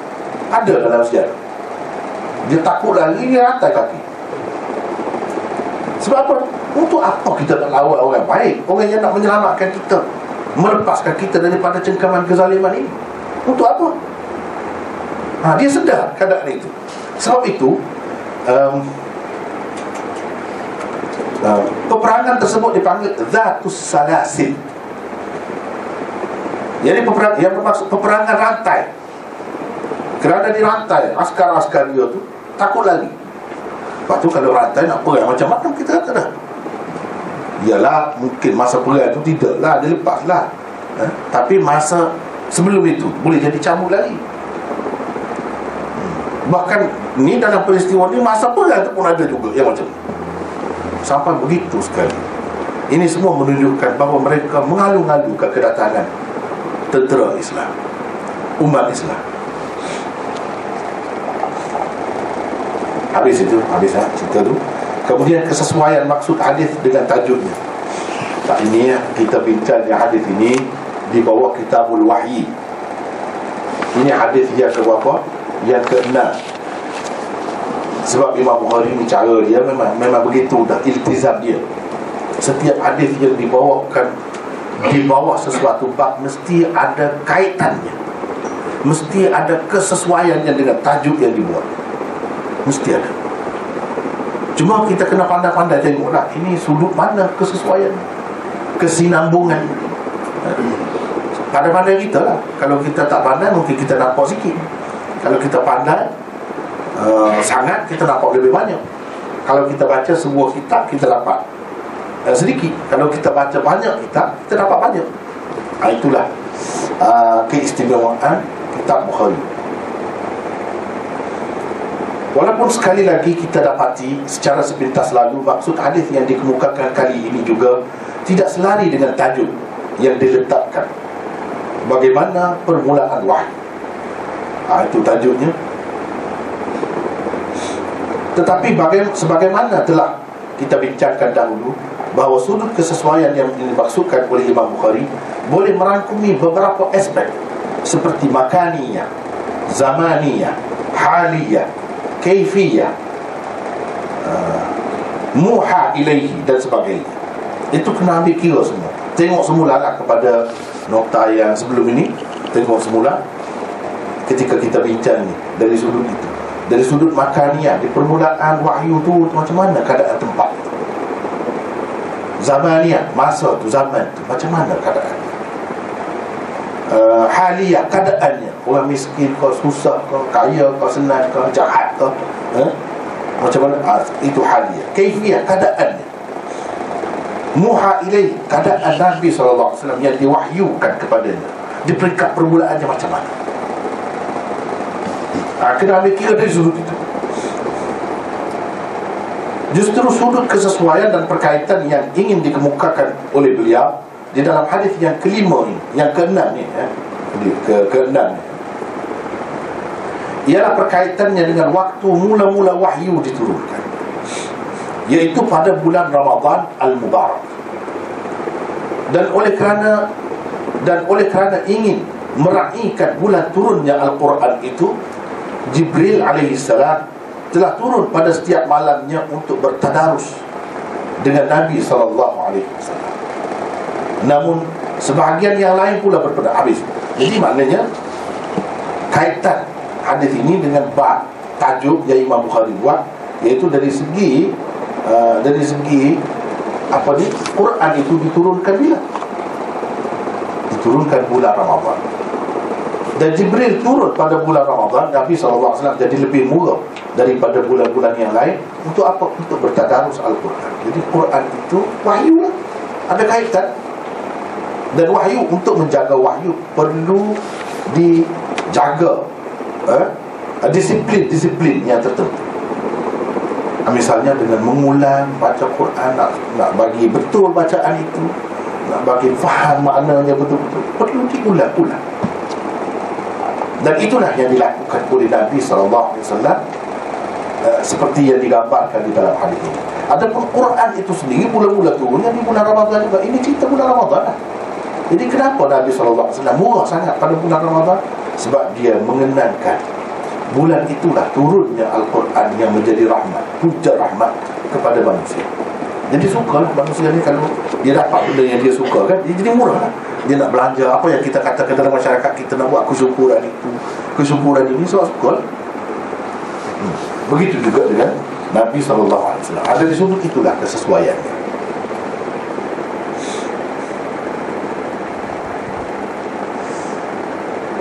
Namun sebahagian yang lain pula berpendapat bahawa tujuan Imam Bukhari meletakkan hadis ini di sini bukanlah untuk mengaitkannya dengan permulaan wahyu. Tidak. Sebaliknya beliau ingin membuktikan kebesaran wahyu yang turunnya daripada Allah yang Maha Agung melalui perantaraan Jibril yang disifatkannya sebagai dhi quwwatin 'inda dhil 'arsy makin muta'in thamma amin. Bermaksud yang mempunyai kekuatan, yang mempunyai kedudukan tinggi di sisi Allah, yang mempunyai arasy, yang ditaati di sana, jadi di alam malaikat, lagi dipercayai. Ini gambaran Allah tentang Jibril alaihissalam yang datang kepada Rasulullah. Hebatnya Quran yang turun kepada Rasulullah. Siapa yang bawa? Jibril. Dan Nabi SAW bertadarus Al-Quran, mempelajari, mendalami maksud Quran itu dengan Jibril itulah. Jibril ni siapa? Jadi kalau orang yang kuat, kita dah takut apa? Begini kan kita kata ya, begini. Kalau kita polis, ada askar sekeliling kita, duduk kawal kita dah takut apa? Yang nak takut ni, benda-benda macam ni, takut syaitan tu rampas. Itulah sebab dalam Quran bila dia menggambarkan Al-Quran, dia sebut fala uqsimu bimawaqi'in nujum wa innahu laqasamun law ta'lamuna 'azim innahu laqur'anun karim fi kitabin maknun. Ayat-ayat itu kalau kita perhatikan, dia nak menggambarkan Quran itu turun dalam keadaan terpelihara. Sebab syaitan-syaitan, makhluk-makhluk jin apa semua, dia nak tahu sangat cerita tu dari langit. Sebab apa? Dia akan naik nama dia. Sebab bila orang tanya dia, apa cerita ni nak jadi macam mana, dia pun cerita, jadi sungguh. Jadi orang makin puja dia, makin puja. Melalui bomo-bomo yang dapat berhubung dengan makhluk-makhluk halus ni, dia tanya, orang pun cerita, bomo dia pun cerita, jadi betul. Bomo pun naik nama, syaitan pun naik nama dia. Orang lebih puja dia. Itu yang dia naknya, dapat rahsia-rahsia macam tu. Tiba-tiba kalau turun tu dalam keadaan terkawal, tanzilun min rabbil alamin, turun daripada Tuhan semesta alam, kemudian dikawal pula dengan malaikat begitu ramai, macam mana dia nak dapat? Dia tak akan dapat. Jadi yakinlah kita bahawa Al-Quran yang sampai kepada kita ini terpelihara, tidak ada gangguan, tidak ada tokoh tambah di tengah jalan, dan tidak dicuri ataupun dirampas sebahagian. Tidak, tak mungkin. Sebab apa? Datangnya cukup Jibril seorang saja padanya. Nak lawan semua tu, tak boleh lawan dah. Apalagi kalau malaikat yang mengiringi bersama-sama Jibril. Tujuannya nak memberi keyakinan kepada kita tentang wahyu yang turun kepada Rasulullah SAW itu.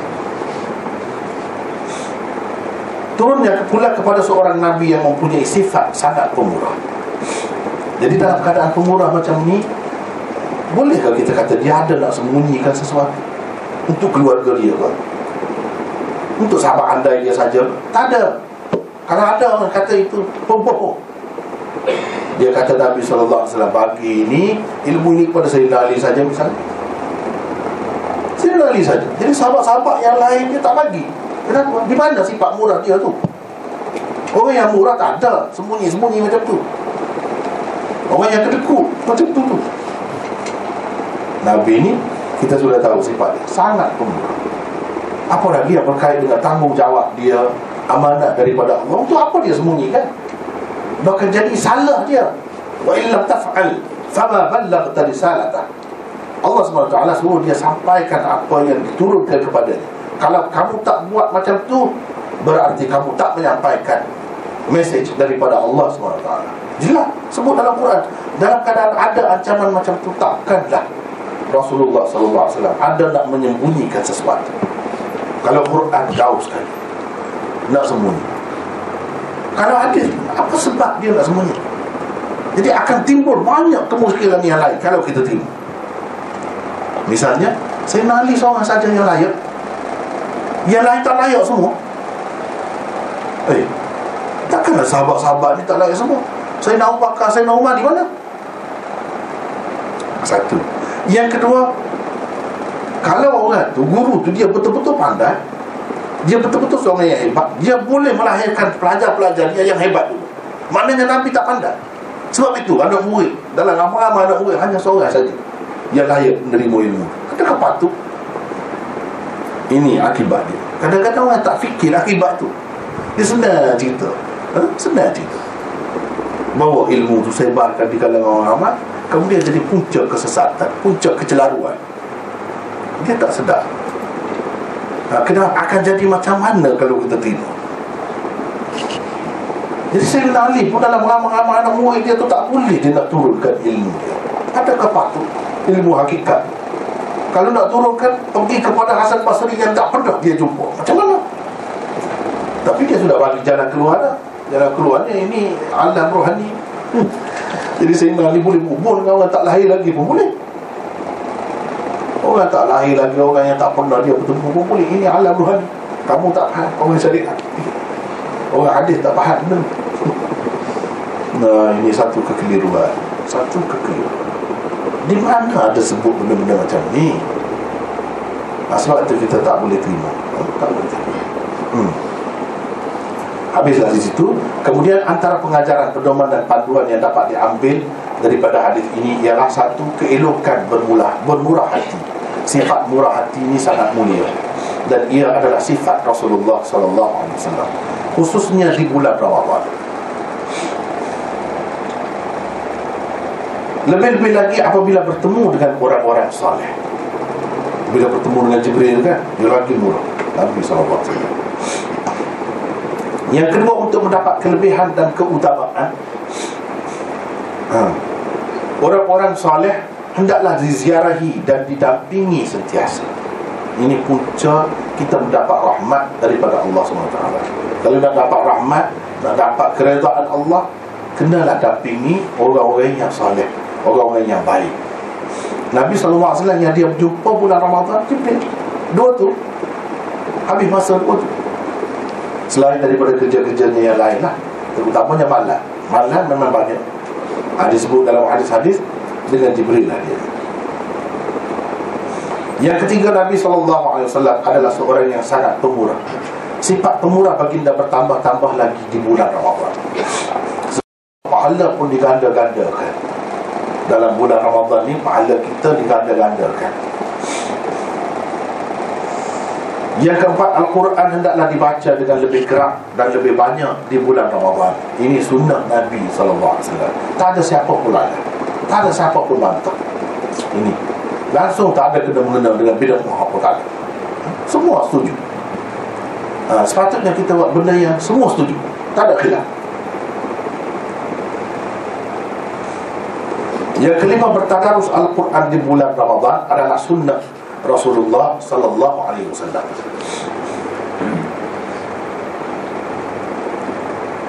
Jadi belajarlah. Tidak bulan Ramadan pun belajar juga. Sebab bulan Ramadan tu lebih lagi. Macam di tempat kita sekarang ni, bagus, alhamdulillah. Sebab itu saya selalu kata kepada masyarakat kita ni, bahawa perkembangan agama kita ni alhamdulillah. Nak banding dengan zaman saya muda-muda tu, dia lebih baik di negara kita, alhamdulillah. Atas kerjasama dan tolong-menolong sesama umat Islam ni, kesedaran dalam dakwah memang jauh beza, semakin baik. Itu alhamdulillah. Itu kelebihan kita. Nak banding dengan setengah-setengah negeri itu, dia kadang-kadang semakin teruk. Negeri Islam juga, tapi semakin teruk. Kita alhamdulillah. Kalau dulu nak cari orang muda yang minat agama pun susah. Susah. Yang minat agama ni yang tua-tua. Sekarang ni dalam majlis kita muda-muda saja. Beza dulu. Kalau dulu di mana-mana anak tok guru sekalipun pakai skirt. Kalau sekolah tu memang pakai skirt. Tak ada pakai kain, pakai tudung, tak ada. Dia berubah. Kalau dulu nak cari tempat menghafal Quran, tak ada. Saya terpaksa kena keluar negara semata-mata tak menghafal Quran. Dulu tak ada. Sekarang ni kita tengok, jauh bezanya. Jauh bezanya. Kemudian ada banyak dari segi-segi yang lain pun semakin baik. Kalau dulu tak ada bank Islam, ini yang kerajaan buat kan, tak ada bank Islam. Kita terpaksa kena ikut sistem riba, tumpai dia. Duduk di luar negara pun nak buat draft bank, nak buat cek itu ini semua pakai bank itu. Sekarang ni sudah ada pilihan, banyak sangat. Itu perkembangan sebenarnya yang baik. Perkembangan yang baik.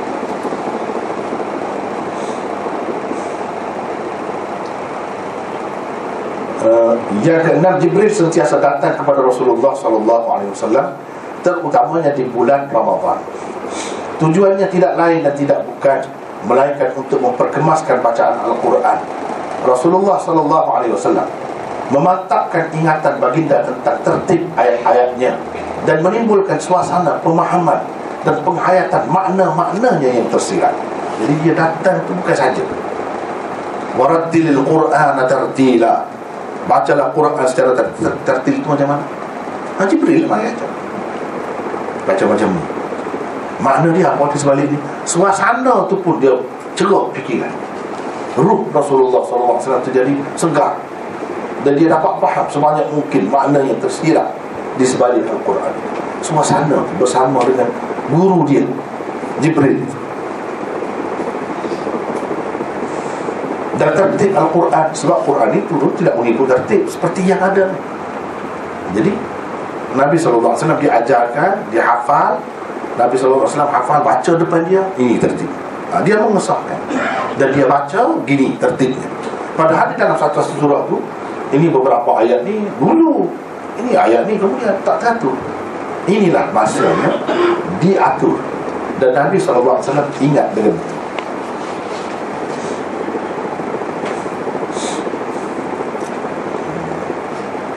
Yang ketujuh, membaca Al-Quran lebih afdal daripada bertasbih, bertahlil dan mengamalkan zikir-zikir yang lain. Sekiranya ada zikir lain lebih afdal daripada membaca Al-Quran atau menyamainya, tentulah Jibril dan Nabi SAW sentiasa melakukannya, atau paling tidak pun mereka melakukannya pada ketika-ketika tertentu, kerana mereka selalu bertemu terutamanya di bulan Ramadan. Tapi tak ada sebut pun yang lain, semua tak ada sebut. Yang disebut Quran saja. Ini menunjukkan pentingnya Quran itu, istimewanya Quran itu dari apa sudut sekalipun. Jadi kita pun kena hidupkanlah Al-Quran itu, terutamanya di bulan Ramadan. Hanya setakat itulah dulu nota kita untuk pagi ini, dan insyaAllah kita akan sambung lagi seterusnya nanti. Wallahu a'lam. Akhir da'wana alhamdulillah.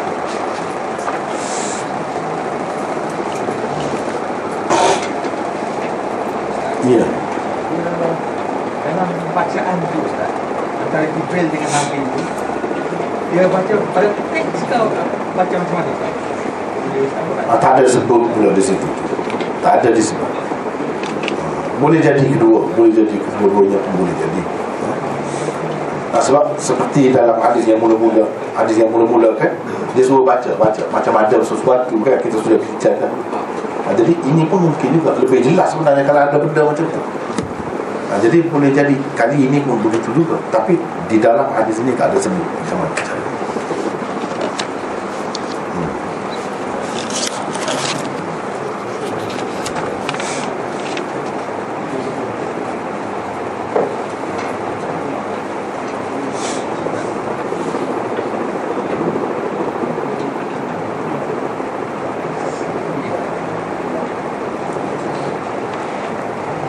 Ada dua soalan di sini. Yang pertamanya, apakah pandangan Maulana tentang bersumpah dengan menyentuh atau menjunjung Al-Quran? Adakah asasnya?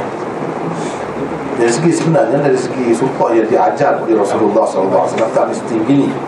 Cuma ini pendapat yang diterima oleh ulama. Nak buat begini pun boleh juga, sebab ini sesuatu yang suci. Cuma dari segi di zaman Rasulullah sendiri, adakah guna begini? Sejauh yang saya tahu tak ada. Tak ada. Cuma dia bersumpah, dia tak mesti dengan Quran. Kita kata wallahi wa billahi wa tallahi, itu sudah memadai. Itu sumpah itu. Itu sumpah itu. Dan ada peraturannya banyaklah dalam kitab-kitab. Dalam hadis ni pun ada bab aiman, bab sumpah. Dia adalah kaedah-kaedah. Ini termasuk dalam pendapat ulama. Boleh diterima juga. Boleh diterima. Yang kedua, benarkah pemikiran? Sebab biasanya bersumpah-sumpah tu dia sebut baca ayat-ayat Quran, ada unsur-unsur itu. Jadi kalau kita ambil Quran semua sekali pun boleh juga. Tapi amalan di zaman Rasulullah tidak begitu. Dan tidak perlu kepada Quran itu untuk bersumpah. Tidak kata tak jadi. Tak. Itu sebagai menguatkan sahaja. Menguatkan sahaja.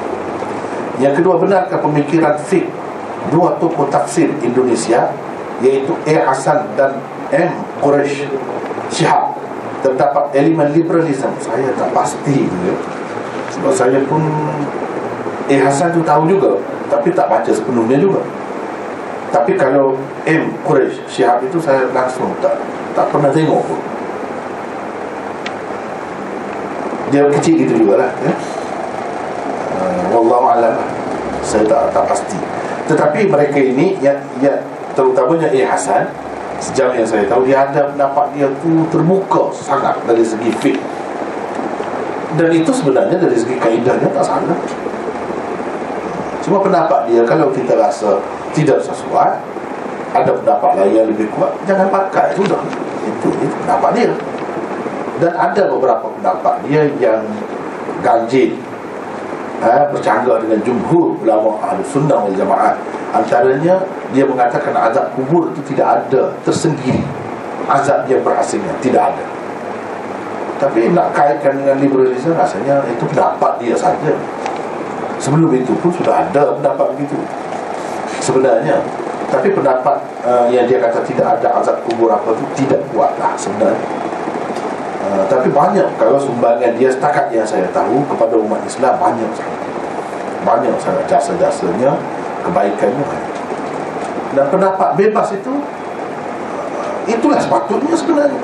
Itulah. Macam kita sekarang kita bincang Bukhari, fiqh Bukhari, ini di luar daripada 4 mazhab.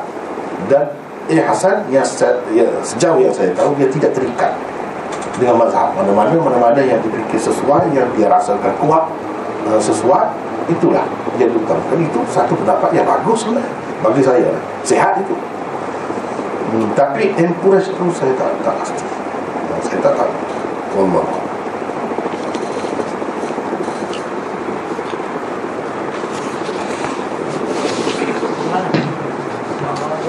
Ya. Sebenarnya pasal tema ayat pasal tema datang kan. Kalau kita macam tema datang, tema tu macam mana? Sebagai ya, macam tu ada makna kan. Ya, ya. Kalau dalam keadaan itu lain, tak apa. Dikecualikan. Yang tak boleh ni saja-saja nak main-main, nak buat berlatih dan sebagainya, tak boleh. Tapi kalau untuk menghapuskan kejahatan dia ataupun kemudaratan dia, itu ada kaedah dalam syariat, memang dibenarkan. Memang dibenarkan. Ada sebenarnya macam dia babi dia sampai cari ke, maksudnya dia cari sampai ke dia punya sarang dia semua sekali lah.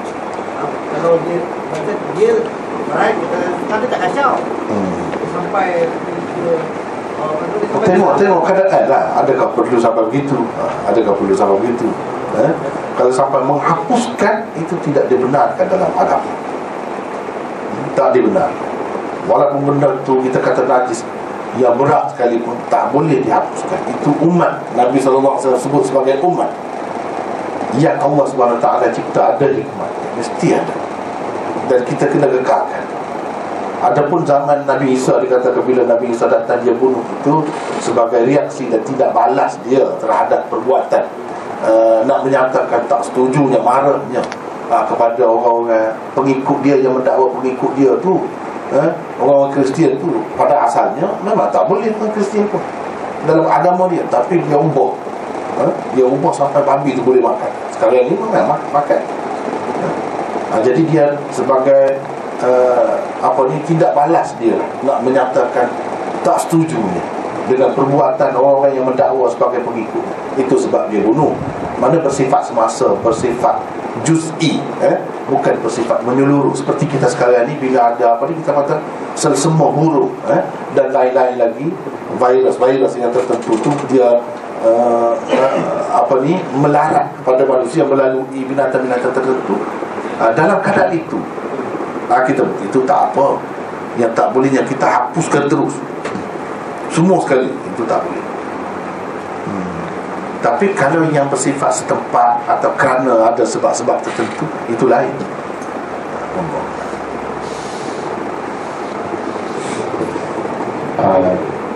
Tak ada soalan ni?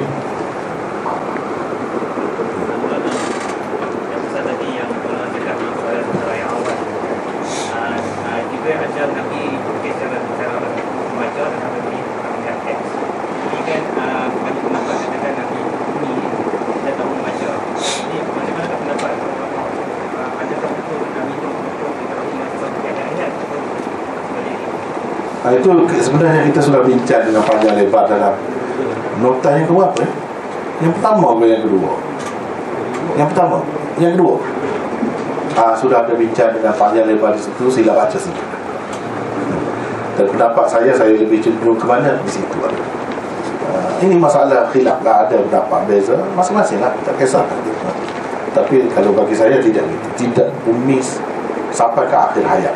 Dan ummi tidak jelas dengan makna buta huruf semua sekali, tidak. Banyak lagi maknanya. Itu telah kita bincangkan, tengok di situlah. Saya tidak pasti nota yang keberapa ni.